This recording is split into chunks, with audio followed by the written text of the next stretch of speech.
Hey everybody, welcome back to the Haven Family Farm. Just finished up a project here in the garage and I want to show you guys what it is. It's a project for the mini excavator, so let's take a look. So what we have here is two buckets. This is the old bucket. Basically I call it a skid steer bucket for the mini excavator. This bucket hooks on that blade right there. If you've seen in any of my previous videos, basically this channel here is where the blade hooks in. There's the bucket 60 inches wide. I believe it's about 20 inches deep or so. And then we have this part up here that's designed to be grabbed with the bucket and the thumb, so you can pick this bucket up and move it around, dump it out, things like that. So this has been a great asset to have for the machine. Unfortunately, you know, being the first version of something, after using it for a couple seasons, as handy as it was, there was some drawbacks to it. So I made a second generation of this, and I want to show you guys some of the changes that were made here. Some of them are obvious. The first one is this bucket, while it's a regular skid steer bucket with an angled back, and this one had a vertical back, this bucket is 50% larger than that bucket. That was one of the things. The machine could easily handle a bigger bucket. So that was one thing I did. Got a bigger bucket. Another issue I had with it, when you're on the flat and you'd have like gravel in this bucket and you'd lift the blade up all the way, you had a good angle to hold most of your gravel in there. You could fill the bucket up. However, when you went to go on a downhill, you lost some of your pitch. You know, so like a tractor or skid steer bucket, you could tip it up and, you know, keep the material from falling out. You only had so much tip with this one. So what I did with this one is I actually created two spots. This location here is the standard location that, you know, you pull forward, pick the blade up, and it picks the bucket, this bucket up.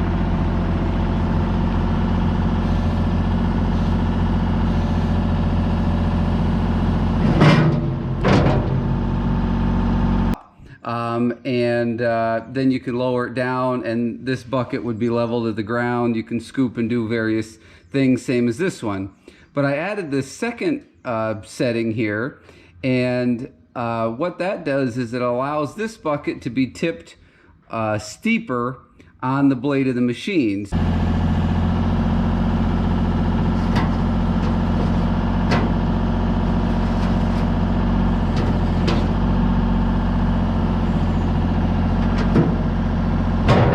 So if you have it in that position, if you put the blade down, this bucket will not be level to the ground. It will be tipped up in the front. So that allows, you know, if you're just shuttling some stone, gravel, whatever back and forth, and you need the bucket tipped up as much as possible, that second setting will do it for you. So that was one of the changes that was made as well. So another change was this guy here, to grab a hold of the bucket to move it around. You know, basically you'd come in with your bucket underneath and then you had your thumb. So sometimes what would happen is you'd lock the thumb down and you'd go to stretch out. I use this in quite a few locations where I needed to dump gravel in a location you couldn't reach, like with the skid steer. You could stretch the excavator arm way out and dump the bucket.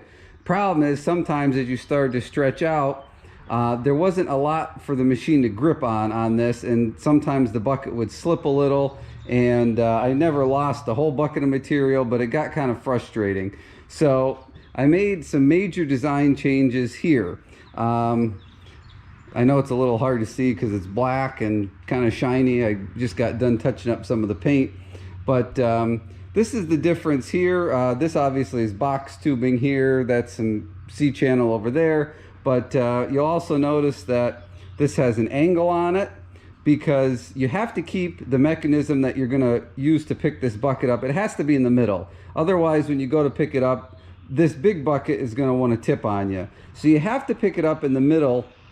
And what that means is, as you swing the excavator boom around, because the boom on the excavator is offset, it's not in the center of the machine, the bucket ends up being turned a little bit. So when you go in and basically scoop this bucket up, you can't have a piece on there that's straight with the bucket. So by angling this, what that means is when I swing around to pick this up, now everything is parallel to each other and you grab it evenly.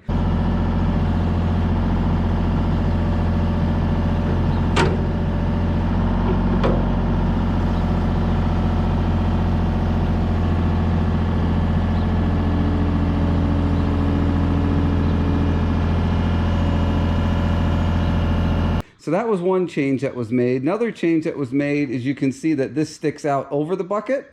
So it's a little bit better balanced than that one being vertical. And the last big change here on top, there is a piece of, you can see it's angled here. There is a piece of box tubing on here. That was kind of the main support. But then there are two pieces of 1/4 inch angle iron, one here and one down here. And I know, again, it's hard to see because everything's black. But I designed this so that the bucket will come in and lock right around this. I actually had the bucket and the thumb here. So there's some teeth on the thumb. One of them will actually lock to the bottom here. And then this upper section will lock to the bucket. So that does not allow for any bare space or play when the thumb is closed, because this thumb is rounded a bit. So when you close it, it actually creates almost like a little circle, kind of like my hand. So I needed to fill that space. So it's this tooth here it'll lock on, and then it'll come down and it'll lock onto the bucket.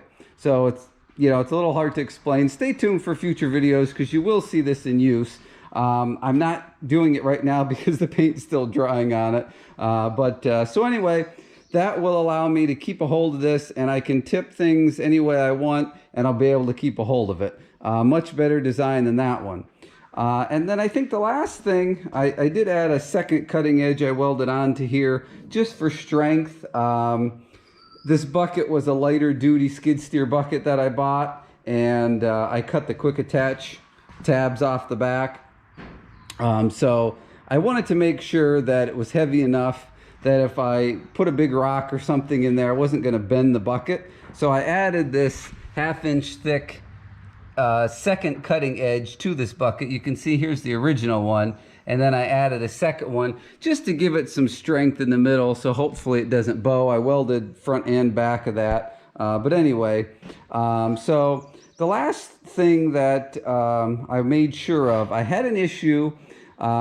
You know, when you have a hold of this bucket, you can actually take it and set it right on top of the blade. That's part of the way this is designed. However, what was happening, because this bucket has a 90-degree square corner back and bottom, I guess you could say, what would happen sometimes is when you go to set it on, you'd come down and see if I can show you. There is a lip right here. So that 90-degree corner would get caught on that lip and it wouldn't drop down onto the blade all the way. And that was really frustrating. If you had the blade or the bucket here and you just pull in and lift up, it was no problem. But when you went to set it on there, that was the issue. So I made sure when I picked out a bucket here, you can see this actually has a rounded back to it. And if we look on the inside, I mean, it's an angle. It's slightly rounded with an angle. But that gets rid of the 90-degree corner on there, and it will allow me to put that on the blade, and I've done it many times already without getting caught.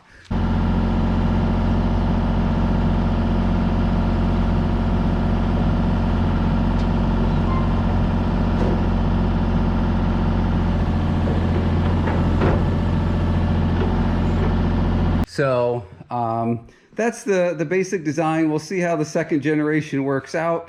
I struggled a lot with figuring out a new system up on top here, and I'll show you a few of the pictures. I didn't film any of the fabrication. I did take some pictures along the way.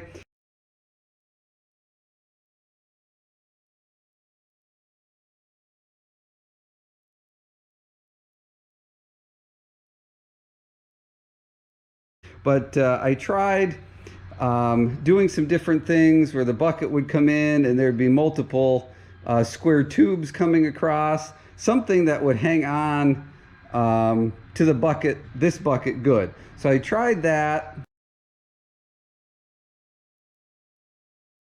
and then I had this on here in a different location. It was out further, and when you went to pick up on it, it wasn't balanced. So that wasn't working out, taking into account some weight in the bucket as well, but it was just way too far forward. So then I had to cut that back, and I moved everything back, shortened everything.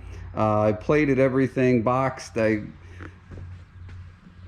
boxed in the ends of the square tubing and everything on here. So it was a lot of work, a lot of welding. And if you notice on top here, I don't know if you can see if that shows up in the camera or not, but some of my welds and things are not perfect because of having this thing, basically building it 3 times, this upper piece. I'd cut it back apart, change something, kind of tack it back together. You'd have to tack it back together strong enough to make sure that you could play with it with the machine and it wouldn't fall apart. And if it didn't work, I had to cut it apart again. So I basically, a lot of these pieces were welded together and cut apart 3 times before I got to this point. So some of, you know, aesthetically, some of the stuff doesn't look very nice. It is structurally sound.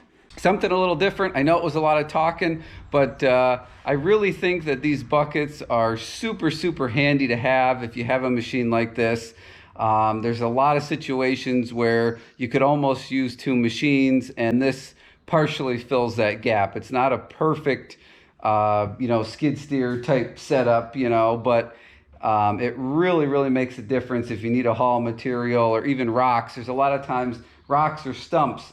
You know, a lot of times guys will take and they'll have a rock, let's say, or a stump shoved in the bucket of the machine, and then they'll try and jam it up against the blade and then pick the blade and the boom up at the same time so that they can carry whatever the rock or the stump away. And that's kind of difficult because sometimes, you know, that blade isn't very tall. So that's another use that I found for this thing, like moving big rocks. You just slide it in there, and then you can still use your boom to pick up, but that bucket supports it instead of trying to jam it up against the blade. So there's just so many uses for these things. You know, it's come in way more handy than I ever thought it would. But anyway, so the point of this video is just to show you the 2nd generation, and if you have one of these machines, it really is a handy thing to have. So I just wanted to show you what I built. You know, there's no patent on it, so you're welcome to steal the design. You're welcome to take what I did, and if you want to change it for your application, but I'm just trying to help people out here a little bit, show you what I did, what didn't work, what I'm hoping will work. And again, if you want to build one or have somebody kind of build one for you, this kind of gives you a good starting point. So I hope this video is helpful and interesting. Hit the subscribe button and the bell icon so you don't miss upcoming videos of me using this, and we're going to see how well all these changes that I made work. So stay tuned for those. Please give me a thumbs up. I know it was a lot of talking, but I'm just trying to throw some information out there at you. I appreciate you guys watching. Questions or comments down below. And hey, I hope to see you guys on the next video.